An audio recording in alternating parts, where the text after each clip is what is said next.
hope to many around the globe, transforming lives into legacies. Living Word with Pastor Mensa Otabil.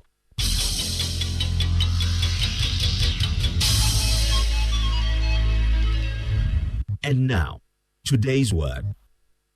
Choices, and I have subtitled as Cain's Choice. Cain's Choice. In the beginning of the series, we dealt more with Adam's choice. Now we're going to look at the choice that the first child of Adam had to deal with, Cain's choice. Well, we defined what a choice was, and I just want us to go over that and refresh our minds. We define a choice as an act of making a decision, of selecting or making a decision when faced with two or more possibilities. An act of selecting or making a decision when faced with two or more possibilities. And we said that for that to happen, every choice requires that there will be options and there will be preferences. You cannot make a choice if all you have is one thing. You make a choice when there's more than one option, and you have to prefer one over the other. We said last week that life is simpler without a choice, and many times we all wish that we would not make a choice, that somebody would tell us what to do, or there is only one thing to do. And we would do it. We wish that there was no devil, there was only God, and then we worship God. We wish that there was no opportunity to sin, and that every opportunity will lead to righteousness. But life will give us options because God has given us free will. The life without option is the life of a beggar and a slave, and God wants us to live in dignity. So he created us with a free will. He created us to know the right from the wrong, and he created us to do his will willingly. And last week we talked about the three big choices that Adam was faced with. He was faced with the choice of what to feed on. Secondly, he was faced with the choice of how to call the things that came his way. And then the third choice, whom to come or welcome into his life. And I said that these are choices we also have to make in our lives. We have to choose some of these things or these things regularly. What to feed on, what we're going to nourish ourselves with, what we're going to allow to enter into our system. We're going to choose how to call the things that come our way, because you cannot predict everything that comes your way, but you have to name it. If you name it impossible, nothing will be possible to you. If you name it possible, all things are possible to you. You have to choose whom you welcome into your life. Relationship is not by force, and friendship is not by force. So now, let's look at a big choice that Adam's first child, Cain, had to be faced with. You know the story. Cain and Abel, the first two sons of Adam and Eve, bring a sacrifice to God, and Cain's sacrifice is rejected, and Abel's sacrifice is received by God.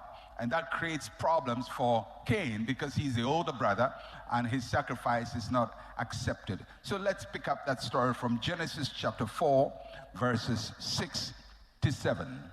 Genesis chapter 4, verses 6 to 7.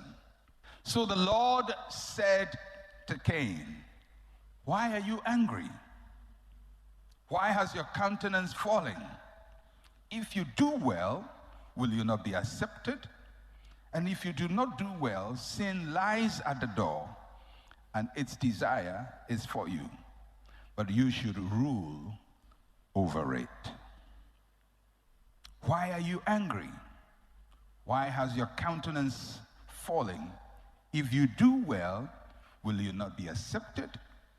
And if you do not do well, sin lies at the door, and its desire is for you, but you should rule over it." It's very interesting how God always presents options to us. He did the same to Adam and Eve. He's doing the same to Cain.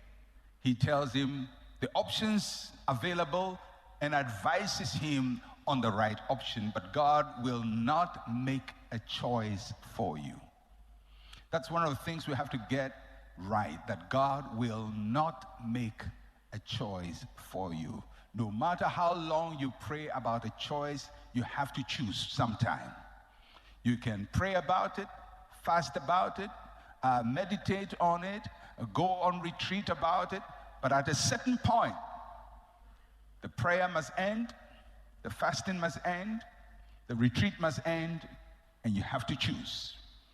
And if you're waiting for God to make that choice, you will pray and fast and pray and fast till there is nothing to pray and fast about, because your whole body will be wasted. You have, at a certain point, after you've prayed, you've fasted, you've meditated, you've sought advice, you've sought counsel, at a certain point, you have to make a choice. And sometimes we go on praying about something for a very long time because we are scared of making a choice. Well, Cain's sacrifice is rejected. And he gets angry. He gets very, very angry. And if you read the word anger in the original language, it means it carries the idea of burning. So he was not just like angry, like, I'm upset. No, he was boiling inside. This guy was really, really angry. And not only was he angry, the Bible says his countenance had fallen. He was disappointed. He was disappointed because something had not gone the way he wanted. Several emotions are going through Cain. Anger, pain, disappointment, resentment, envy, hatred, and all of these are boiling inside him because his sacrifice has not been accepted, and his brother's sacrifice has been accepted. Have you ever felt rejected before? Have you ever felt rejected? And when you felt rejected, how did you respond? Because that's what we're going to look at today. You have a choice as to how you deal with rejection, disappointment, and failure. You have a choice. And God is telling Cain, you have a choice. Yes, you've been rejected, you have failed, you tried something, it didn't work, and somebody is getting on ahead of you, but you have a choice how to respond to this. Because many times in life, somebody is going to get ahead of you. You're not always going to be the best. Somebody will get ahead of you, and you have a choice how to respond to that. But it's interesting that when God comes to Cain, he doesn't even tell him what to do, just like he did to Cain's father. When Adam and Eve sinned, God didn't come and say, hey, you have sinned. God always comes with questions. Adam, where are you? Cain, why are you angry? Because God will always come to you with questions. So why does God ask us questions? Why did God ask Cain questions? Why did God ask Adam and Eve questions? God asks us questions for three reasons. First, because he wants us to think deeply about something. He wants us to see things from the surface. Cain is angry. God says, why are you angry? Adam has sinned. God says, where are you? And many times when you are in a state, God is going to ask you a question. And the reason is because he wants you to think deeply about what's going on. He wants you to think deeply about it. Because if you don't think deeply about it, emotion is going to drive you. Emotions are good. But when emotions drive you, you can do crazy things. You can do crazy things. You read the newspaper always. You hear about a husband who's murdered a wife, mutilated a wife, poured some acid on a wife. You hear of wives who are doing the same thing to their husbands. You hear of children who have done similar things to their parents. Parents have done it to children. And you ask, what led to that? Because they didn't ask themselves the question, why am I angry? What is it? Why am I upset? So God comes to ask you a question because he wants you to think deeply about the thing. Secondly, he wants you to face the truth about yourself. Why are you angry? Not why has somebody annoyed you, but why are you angry? What's the truth? He wants you to face the truth about ourselves. He wants us to do deeper self-examination. Many times we are so focused on ourselves that we just offer superficial answers. If you're going to really make choices in your life, you have to think deeply, you have to face the truth. And the third thing, God asks us questions because he wants us to see things the way he sees it. He wants us to see things the way he sees it. God uses questions to open our eyes to his point of view. Because God saw the issue differently from Cain. He didn't see the way Cain was seeing it. Cain saw what had happened as finality. God saw it as something that could change. Because if you listen to the third question that God asked in verse 7, God says, if you do well, will you not be accepted? If you do well, will you not be accepted? What God is saying literally is that, listen, this is not the end of the world. It's not a lost cause. You can win at this thing. You can come back. You can recover. It can be better. Because, you know, when you go through life and you think that what you're going through is a finality, your response to it is very different from when you think it can change. Is that not so? If you don't have any money now, you're broke. And when I mean broke. You're really broke. You owe your landlord rent. You owe the utility companies, God bless them. You owe them bills. You owe some school fees for your children. And everywhere you go, life is hard for you. When you get to a point where you think this is the end, this is how life is going to go for the rest of my life, you can be suicidal. Because when you see it as a finality, you can make very drastic, permanent decisions. However, if you see that this thing is only a temporary situation, that tomorrow will be better, the next year will be better, your response will be totally different.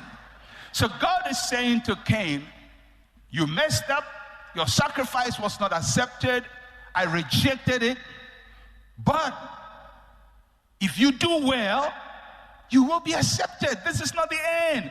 You can go back, you can re-strategize, and you can do it again, and it will get better. That's God's perspective. So he's trying to get Cain to see things from his perspective. If you do well, would you not be accepted? It's one of my favorite verses, by the way, in the Bible. So let's look at that phrase, if you do well. If you do well. What is God telling Cain when he says, if you do well, it means you can improve? And you improve at 3 levels. God is saying, you have to change your attitude. If you do well means change your attitude. Change the way you feel about the situation. For the moment you are angry, you are upset, you feel hopeless, you feel like nothing can work, you feel you are a failure, you think this is the end of the road for me, I have failed before God himself. God says, it's not the end. You can change your attitude. If you do well means change your attitude. Secondly, if you do well means change your approach. Change the strategy you want to use to address this issue. Now, Cain's strategy was to go kill his brother. That was a strategy. God says, if you do well, you will be accepted. You have not been rejected permanently. It's a temporary setback in your life. You can turn around, you can change, you can do better, you can re-strategize, you can approach this differently. If you do well, means a change of approach. Thirdly, if you do well means change of your actions, change the way you do things. Change your actions.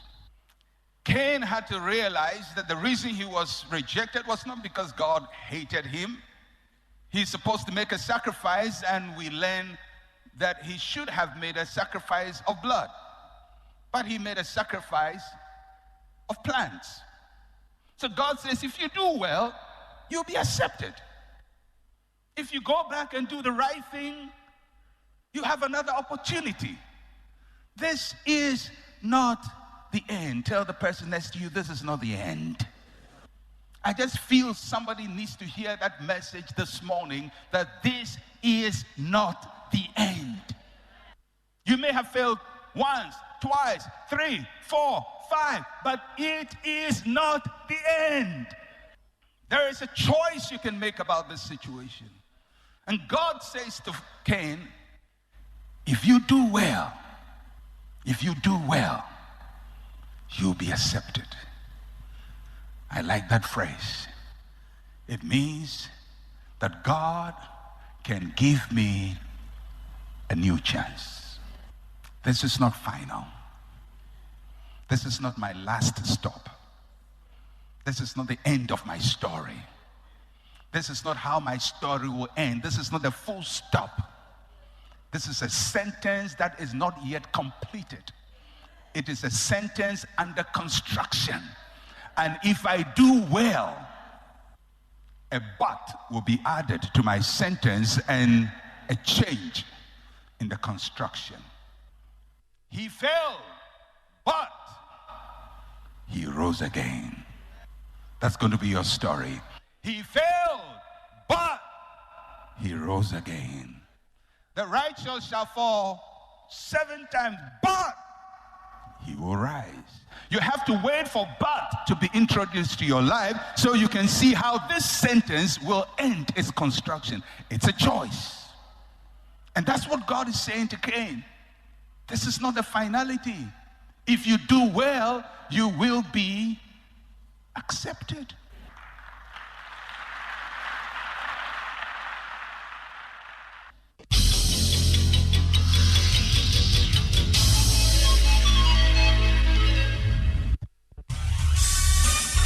Thank you for listening to Living Word.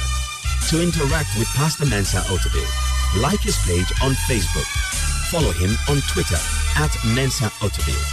Email otabil@centralgospel.com or call +233 302 688 000.